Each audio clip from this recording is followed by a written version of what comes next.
Fala galera, beleza?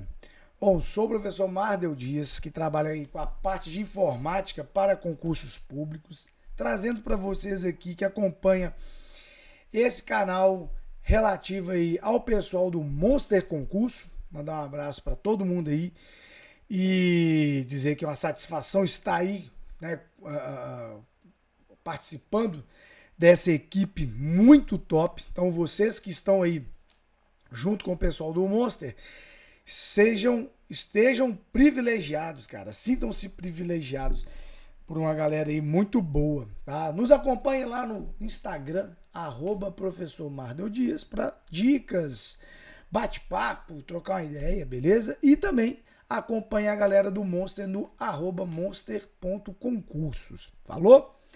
Seguinte, o objetivo nosso aqui é trazer trazer dicas rápidas, de certa maneira, sobre o concurso que você vai prestar. E que, neste caso, trata-se do pessoal que aí tá de olho no concurso que logo tá para sair, cara, assim, tá no forno já, que é o concurso de agente penitenciário, CEAP, da Bahia. Cara, é um lugar, né, velho? Bahia, vocês são muito privilegiados. Eu vou te falar um negócio. Bahia é Bahia, né, velho? Inveja danada. Mas tá aí. Seguinte, nós vamos trazer aqui na verdade, uma análise inicial, tá? Do que trata-se, de como que você pode, vamos dizer assim, se beneficiar, como que você pode estudar de forma mais produtiva, tá? Presta bem atenção que isso daqui, essa expressão, essa palavra, ela tem que ser, a partir de agora, um mantra na sua vida. Uma estratégia. Como que você pode ter uma estratégia mais certinha, direcionada, bem feita, para estudar e conseguir pontuar. Não só informática, mas eu vou te dar aqui o canal de como que você tem que fazer para as outras matérias. Então vamos lá. Bom, em primeiríssimo lugar, quando a gente estuda para concurso, a gente tem que deixar bem claro que, obviamente, algumas regalias, algumas coisas a gente vai ter que abrir mão, gente. Então, tipo, por exemplo, se você tem o costume aí de sair todo fim de semana e tudo mais, você tá ligado que isso não te pertence mais. Então tem algumas coisas que é necessário para poder desfrutar de um bom emprego, às vezes um bom salário e tudo mais, né? Você tem que fazer certos sacrifícios, isso é o óbvio, tá? E se dedicar, né? E se dedicar aquele tempo e tudo mais. Coisas que eu costumo, assim, dizer que você precisa, primeiramente, entender como estudar para concurso, tá? Então, às vezes, é a primeira vez que você está fazendo concurso e tudo mais, você tem que compreender como estudar. Então, eu sempre digo que você não tem que saber informática para passar em concurso, você tem que saber como que isso é aplicado num exercício, numa questão. Necessariamente, você não precisa saber de forma aprofundada em cima o que a informática no modo geral. Mesmo porque se você pega o edital, cara, a quantidade de coisas que estão lá no conteúdo programático, pô, velho, só sistema operacional, por exemplo, só o Windows, velho, pra gente ver um conteúdo bem feito, sabe, minucioso, mano, aí meses para poder pegar aí de forma aprofundada para você, coisas que a gente vê somente em cursos superiores, cursos técnicos, por exemplo, e que muitas vezes você não vai nem estar sabendo. Tipo assim, você quer passar longe de trabalhar com informática, porém é cobrado. Então você precisa saber algumas expressões, algumas palavras e fazer sentido nessas coisas, tá bom? Bom, como que nós vamos fazer? Nós vamos fazer o seguinte, vou te apresentar aqui, olha só, vou te apresentar uma parada que é um esquema, aqui ó, que é um esquema de uma análise das questões das possíveis questões que podem ter na sua prova, tá? Em primeiríssimo lugar, uai, Mar, de onde você tirou esses trem?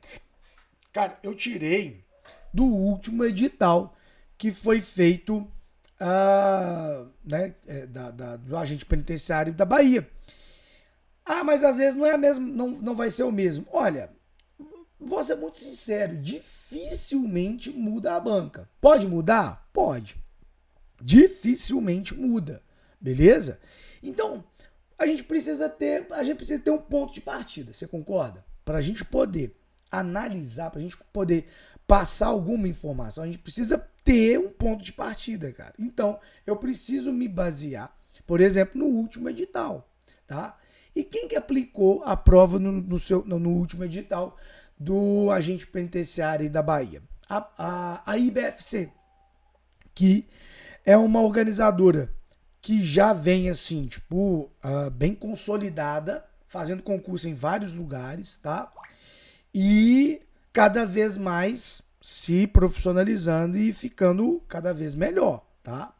E o último concurso foi feito pela IBFC e tomando o edital do último concurso, o conteúdo programático da IBFC do último concurso seus, a gente faz uma análise, uma estatística de quais são as possíveis questões que podem aparecer na sua prova, beleza? Cara, então, deixa eu melhorar a minha imagem aqui, rapidão. Isso. Então, velho, qual que é o lance? O lance é que você precisa ter um mínimo de estratégia para poder fazer uma prova. Ou seja, você não tem que sair fazendo a torta direita de qualquer jeito, não. Como que nós vamos fazer? Então, eu sempre faço isso daqui, velho. Eu vou fazer eu estou me preparando para fazer um concurso público. Então, o que é importante? Importante saber quem é a banca que vai aplicar minha prova, né? A banca é a IBFC, mas não só isso. Como ela aplica a prova, como é um raio-x, quais são as questões que mais caem. Não quer dizer que sempre vão ser aquelas, mas existe ali um certo padrão que toda organizadora tem. Você está entendendo? Então, o que eu faço? Eu vou lá no Concurso, acho que todo mundo conhece, plataforma de concurso público a nível nacional, de cadernos de questões, né, de provas e bancos de prova, e eu faço um filtro bem minucioso das questões. Então eu peguei lá o seu último edital na mão, cheguei lá no Concurso e falei assim, xará, é o seguinte, eu quero saber quantas questões de informática o Concurso tem da IBFC no período de 2019 a 2023. Questões recentes, questões atuais, beleza? E aí, o Concurso me lista um total de 510 questões. Então beleza. Então, 510 questões é o volume máximo, é a quantidade máxima que essa plataforma tem dessa banca, da prova de informática dessa banca, da IBFC. Beleza. Então, esse valor torna o nosso 100%, é o total de questões que tem. Então, eu peguei o conteúdo programático e aí eu fui ponto a ponto perguntando para o Concurso quantas questões tem de cada matéria. Então, eu cheguei lá, cara, é o seguinte, quantas questões tem aí de sistema operacional? Aí, ele foi lá e listou para mim 43 questões.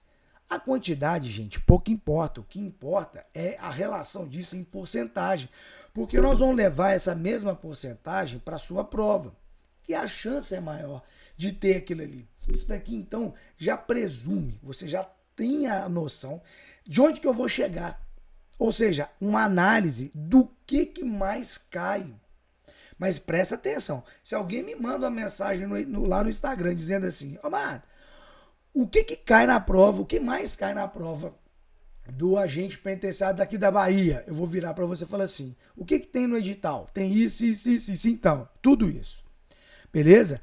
Isso daqui é só uma estatística baseada numa estratégia matemática, tá? De um ponto de partida. Não quer dizer que nós vamos cravar uma estaca em cima disso. Mas é algo de onde a gente sai. É o padrão da banca. Pode ser que o cara acorde lá, velho, num dia muito invocado, você tá entendendo? E mude. Assim, da noite pro dia, velho. O cara muda tudo, coloca questões que nunca caíram. Então, continuando aqui, nós vamos reparar, a gente vai ter lá 17 questões do Windows 10 que refere-se a 3,3%.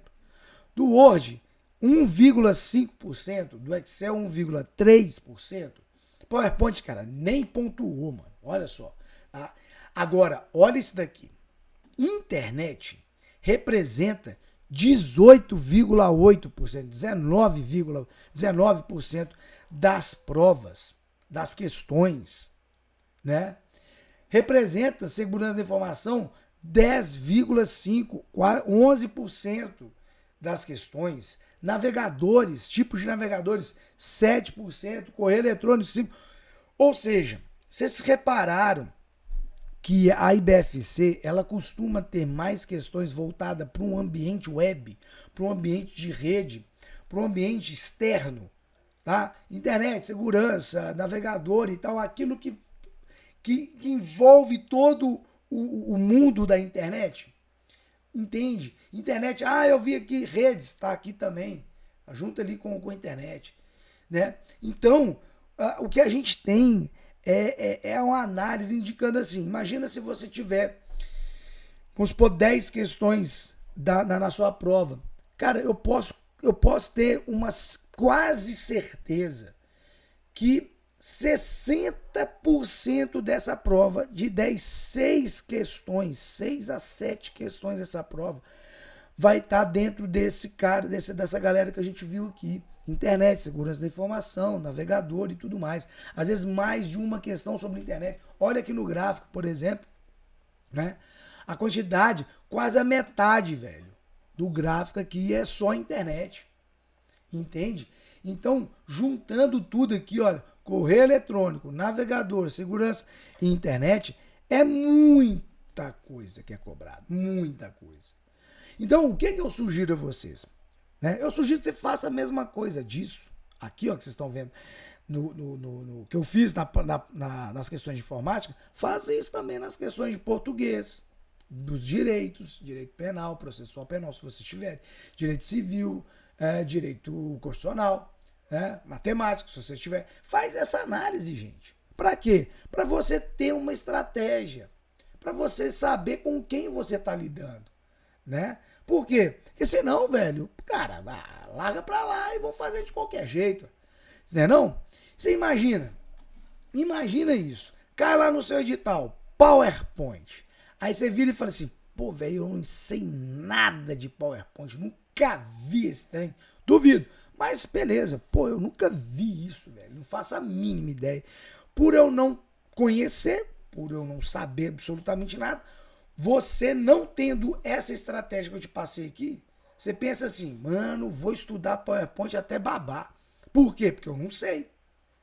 Vou estudar o Word, Excel. Nossa, mano, eu não sei nada de Excel. Questão de fórmula, função, referência, gráfico. Mano, eu não sei patavina nenhuma desse trem, cara. Vou estudar Excel e PowerPoint junto, né? Porque eu vou arrebentar na prova.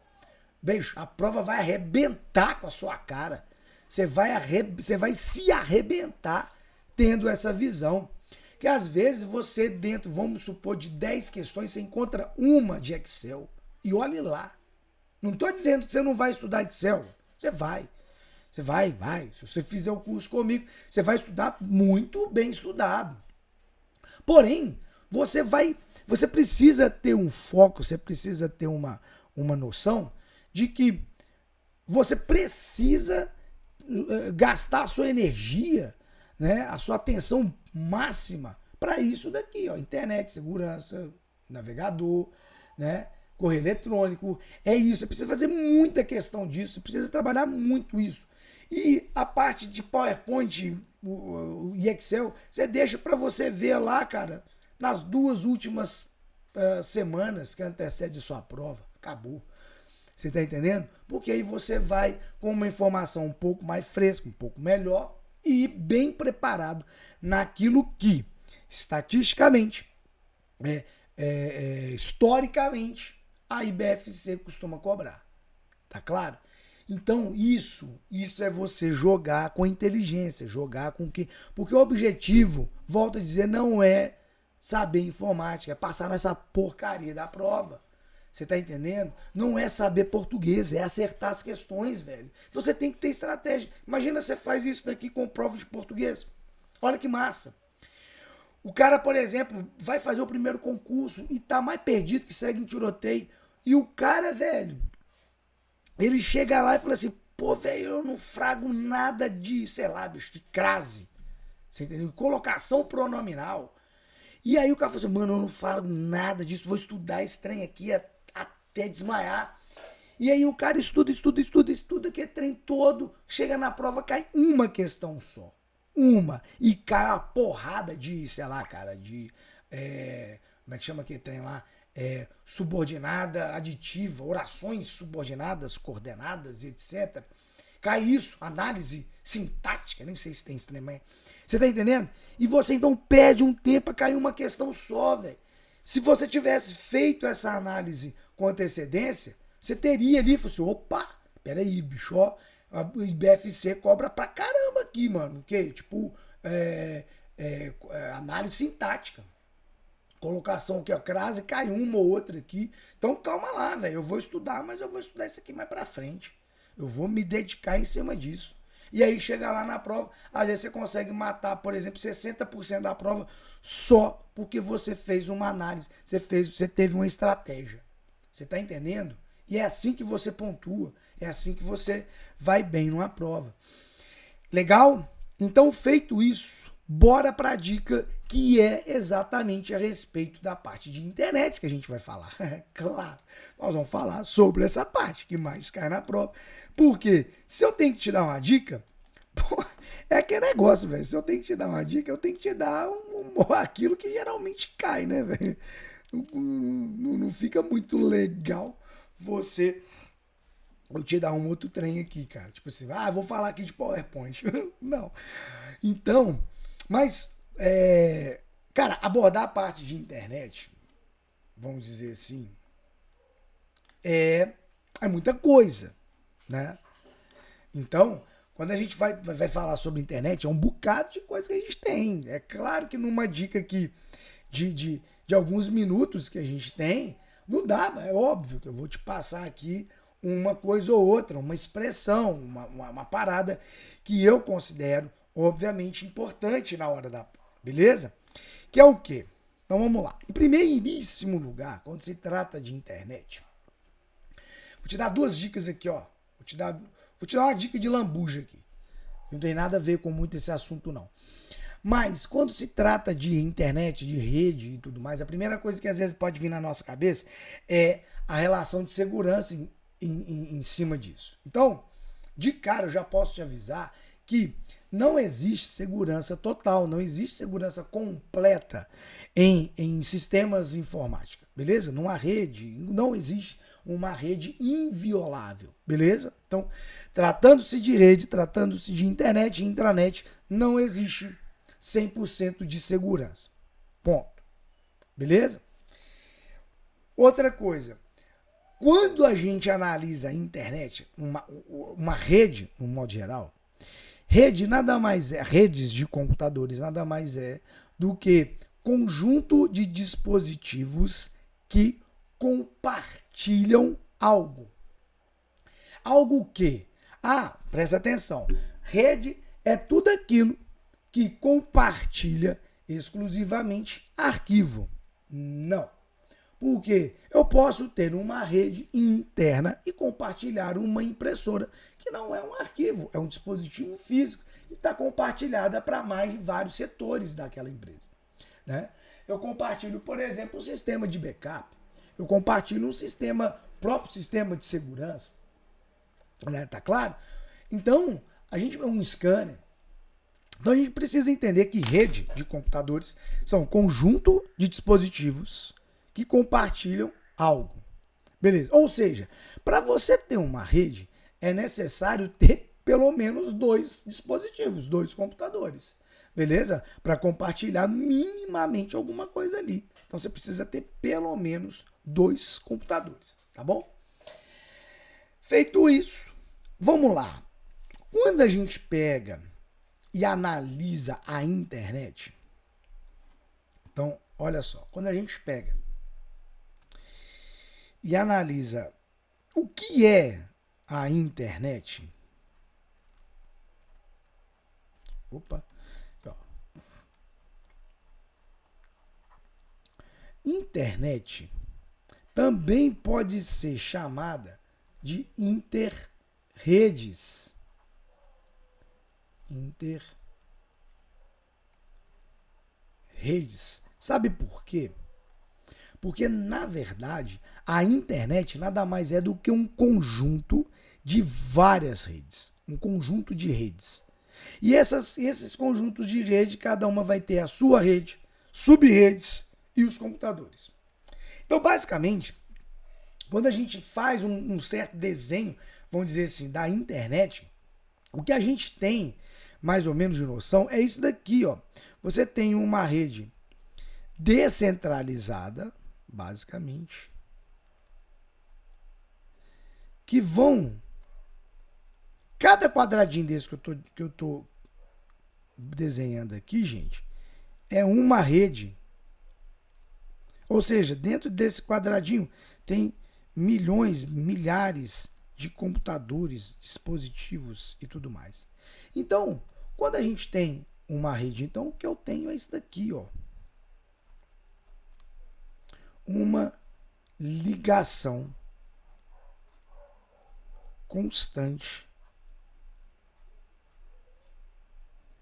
de vários dispositivos interligados.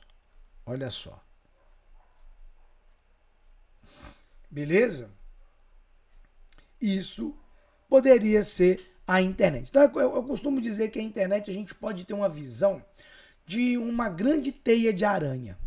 Beleza? Viaja na maionese. Onde cada malhazinha da teia, cada bolinha daquela teia é uma rede.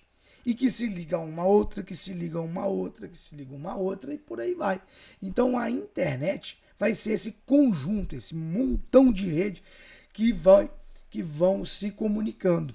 Beleza? Então isso que é internet ou interrede. Cara, uma coisa também importante de você saber é que internet é diferente de web. Como assim, Marda? Eu sempre ouvi dizer, então, a gente ouve dizer muita coisa errada. O web significa o tal do www, beleza? Que significa World Wide Web, ou seja, um recurso ou um serviço de alcance mundial. É um serviço. E que serviço que é esse? Olha que interessante.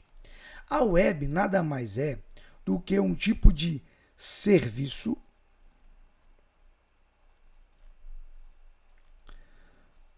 multimídia.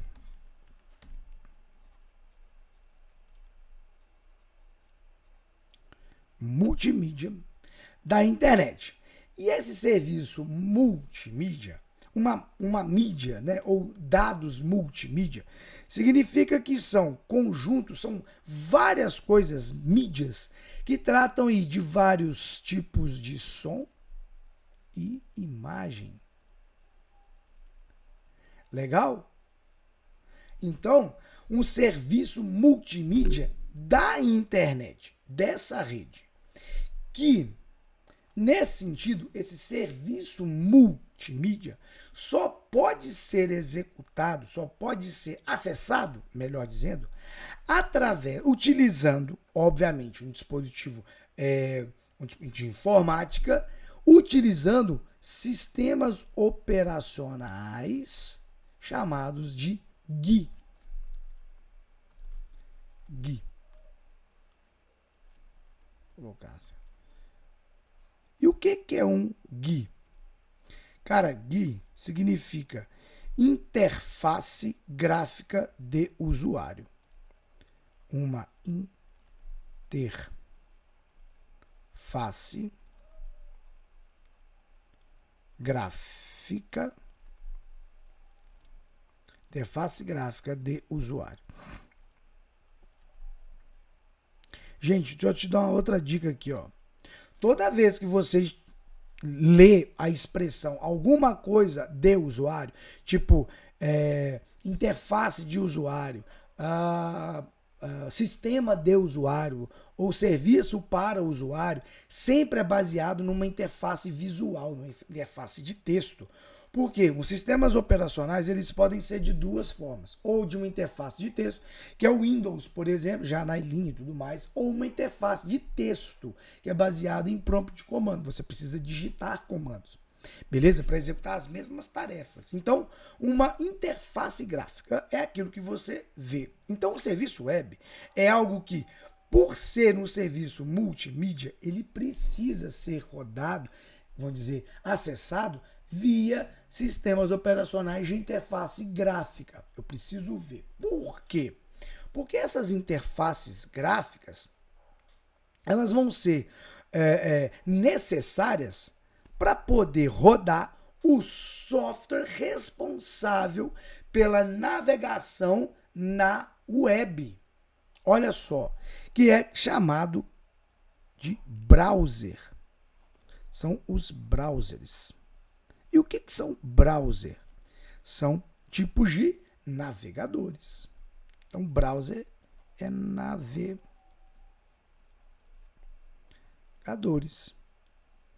É quem? Só para constar aqui. Cara, você vai ter aqui o Edge da Microsoft. Você vai ter aqui o Mozilla Firefox. Você vai ter aqui o Google Chrome, o Opera, o Safari, né? Navegadores, né? Modos de acesso a interfaces de multimídia na internet. Você sabe por quê? Porque esses navegadores aqui, olha, esses browsers, o que eles têm, a função deles, é para isso que a gente tem navegadores. A função de um navegador é fazer a interpretação, interpretar. Você pode colocar assim, ó, interpretar. Você pode colocar também como traduzir.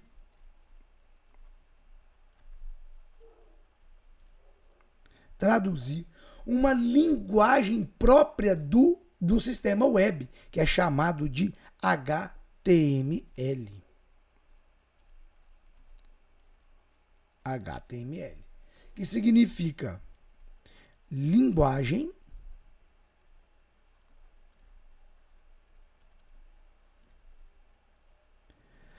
de marcação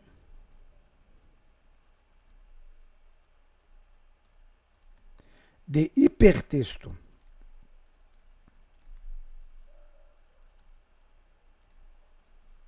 Hipertexto.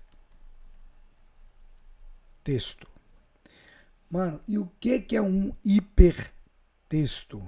Hipertexto nada mais é do que um site, uma página. Então, perceba bem. Quando você, então, acessa o serviço web via navegador, ou seja, você ligou o seu computador, interface gráfica, necessário, porque vai ter que ter um programa para isso. Você clica 2 vezes naquele navegador e aquele navegador ele vai te mostrar páginas, sites que estão hospedados em um determinado servidor de hospedagem e que, por ter uma linguagem própria da web, o HTML, o navegador ele faz a função de um tradutor, de mostrar dentro do código HTML, né, tudo aquilo que você está vendo. Você está vendo a projeção de uma interpretação de HTML. Tá claro? Você enxerga isso. É que nem o filme Matrix. Né? Todo mundo já viu o filme Matrix? Quando o protagonista, o Neo, ele chega no mundo real, olha que legal. E aí ele chega perto de um cara lá que está visualizando a Matrix de fora. O que ele vê? Ele vê uma porrada de código. Tá entendendo? Ele vê uma porrada de código. O navegador seria a tradução daqueles códigos em imagem. Você tá entendendo? Em imagem. Então ele pega aquele monte de código que tá passando e decodifica usando uma linguagem própria, chamada HTML. Então você, que é o usuário, está vendo nada mais do que uma mera imagem audiovisual daquilo que é determinado através de um código de máquina. Nesse caso, não um código de máquina, mas um código HTML, que é essa linguagem básica padrão.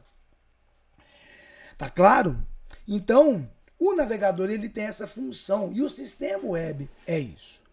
Só para constar, gente, o que aconteceu? A internet, só para a gente fazer essa análise, internet e web são coisas diferentes. A web está inserida na internet.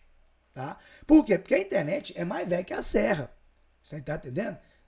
Vocês que são da Bahia aí, a internet é mais velha que o Pelourinho. Você está entendendo? É mais velha que a Barroquinha. Ah, eu conheço os trem aí, mas você tá doido. O que rola, velho? Rola o seguinte. Quando a internet surgiu, basicamente, os americanos criaram uma rede chamada ARPANET com o intuito de trocar informações militares e, de certa maneira, depois essa informação ela passou a ser utilizada por sistemas governamentais internos. Ponto.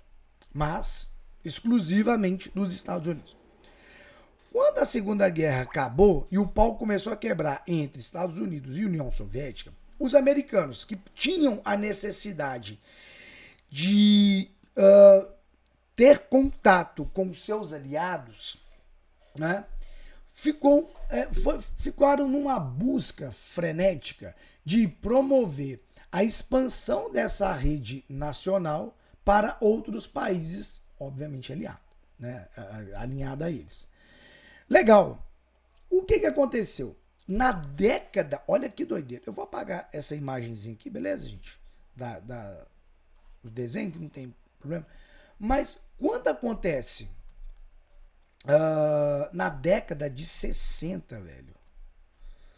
Na década de 60, se não me engano, em 65, mais ou menos, descobre, entre aspas, né, através da tecnologia, a internet. Vamos colocar assim. A internet surge a partir dali através de uma função exclusiva que permite a internet ser a internet, que é o roteamento.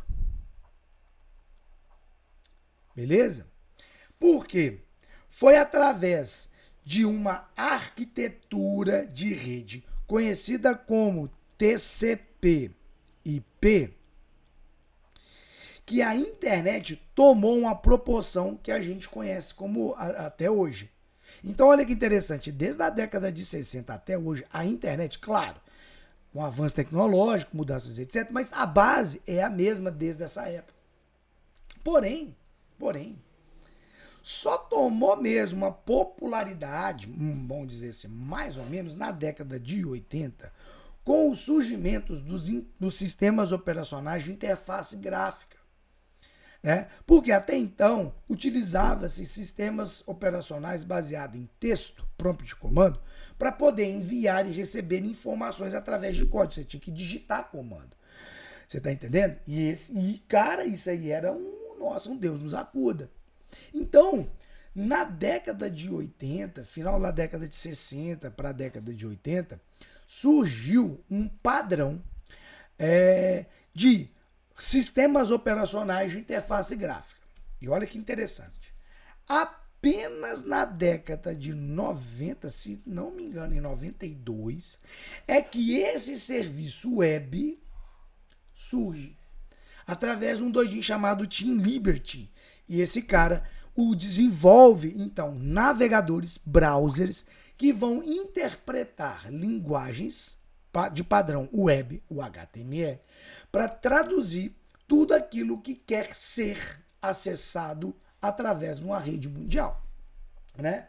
E esse padrão chamado HTML, e é isso que eu preciso que você guarde, é uma linguagem padrão da web.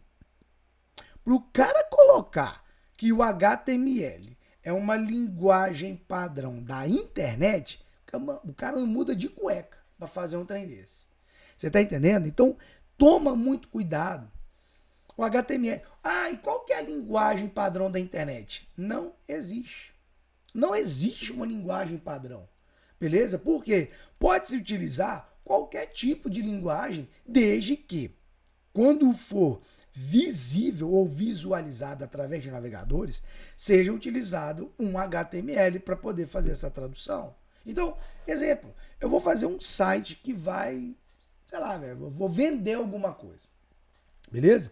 Então eu vou ter que ter o quê? Basicamente, um cadastro de os produtos na prateleira virtual. Então, imagem. Beleza? Vai ter imagem no site de venda? Vai, eu vou vender o produto. Vai ter a imagem do produto? Vai. Vai ter o nome do produto? Vai. Pode rolar uma música? Pode, para atrair a clientela.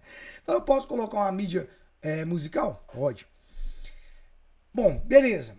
Porém, na hora que você vai comprar, você precisa fazer um prévio cadastro, né? Pelo menos dos dados que você vai comprar. Ou seja, você então clica lá, comprar. E você então é conduzido no mesmo site para uma outra página que você vai ter que digitar seu nome. Você vai ter que digitar seu endereço para ser entregue. Vai, não vai? CEP. Você vai ter que digitar, por exemplo, o número do seu cartão de crédito. Você vai comprar pelo cartão de crédito, boleto, Pix, como é que é? Vou comprar pelo cartão de crédito. Então, você vai digitar dados do seu cartão de crédito. Você vai digitar informações relevantes. Beleza. Suponhamos que você faça essa compra uma vez e que você achou legal, o site te entregou em tempo hábil, rapidão, com um preço muito bom, qualidade perfeita e a parada melhor do que você imaginava. Você, cara, esse lugar é massa. Comprarei novamente. E aí passa-se alguns meses, você acessa o mesmo site e, pasme, alguns dados seus já estão contidos naquele site. Olha que doideira, velho. Por quê? A partir do momento que você digitou dados em um site que tem uma interface gráfica nesse sentido de coletar informações, por trás disso precisa ter uma linguagem de banco de dados, justamente para poder guardar dados, ter um banco para guardar essas informações. Você está entendendo? Então você utilizou lá um PHP, uma SQL, alguma coisa desse jeito. E para poder isso ser visualizado na internet, através de navegador, eu preciso que esse PHP seja convertido, entre aspas, em HTML, para que o navegador possa ver. Tá claro? Então, a função dele é fazer essa tradução, né? Essas informações importantes. Massa? Beleza. Outra coisa também que é basicamente importante. Então, mais uma vez, gente, toma cuidado. Web não é internet. Beleza? Meu mouse está dando uns pau doido. Então, web não é internet. Internet é diferente de web.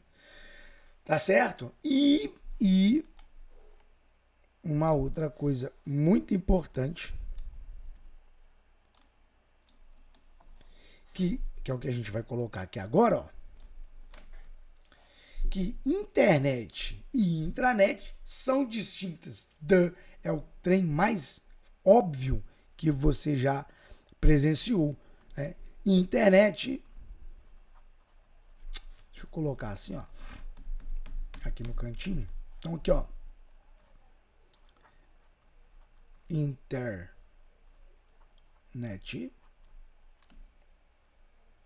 E cadê? E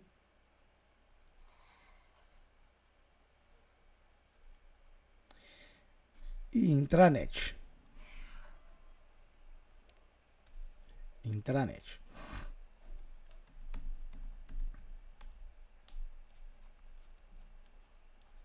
Gente, o nome ajuda muito, você concorda? Internet, intranet.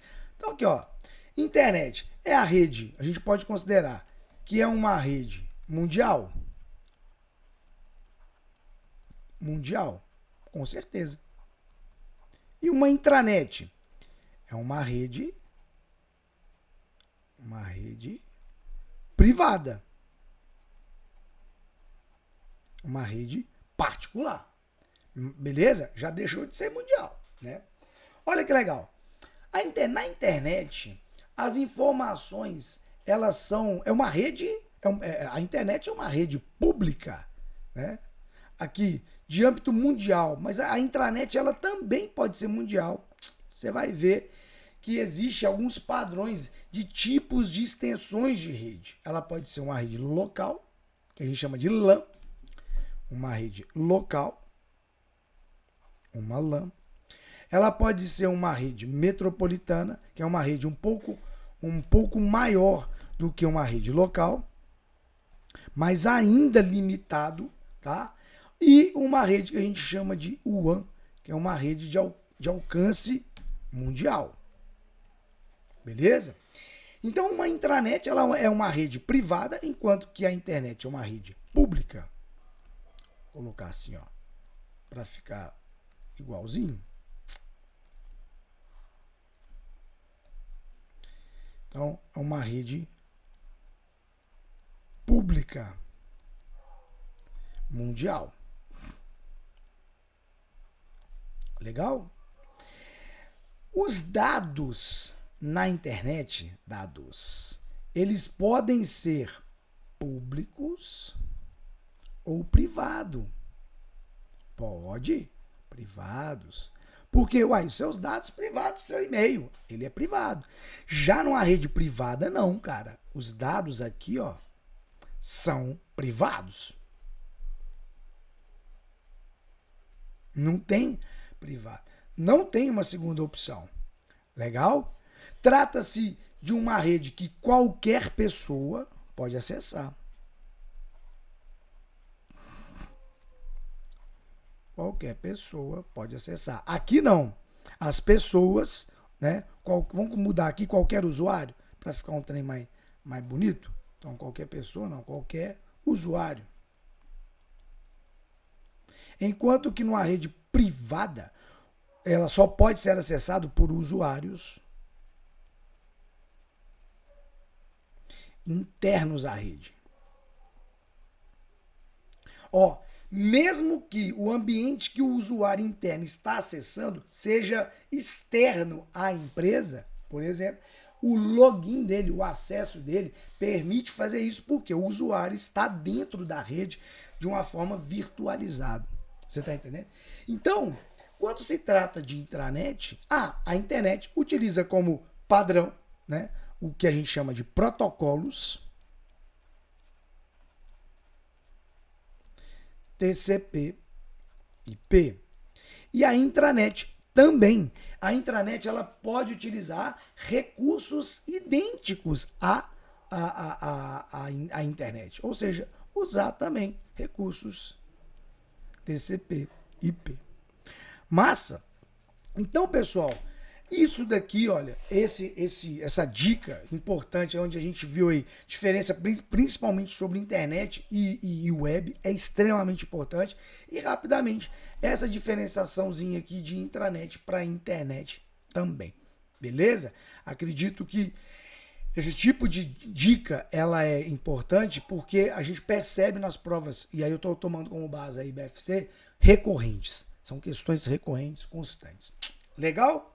Então, qualquer coisa, gente, dúvida que vocês tiverem, Chama lá a gente no Instagram, @professor Mardel Dias, e também essa galera violenta do @monster.concursos, que os caras estão lá, ó, para poder te dar um help na hora mais problemática da sua vida, beleza? As dicas e as dúvidas que você terá e que será sanada. Ah, moleque.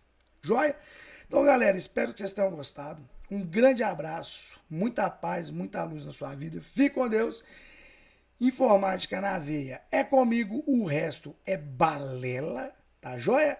Então, um grande abraço para vocês. Fui!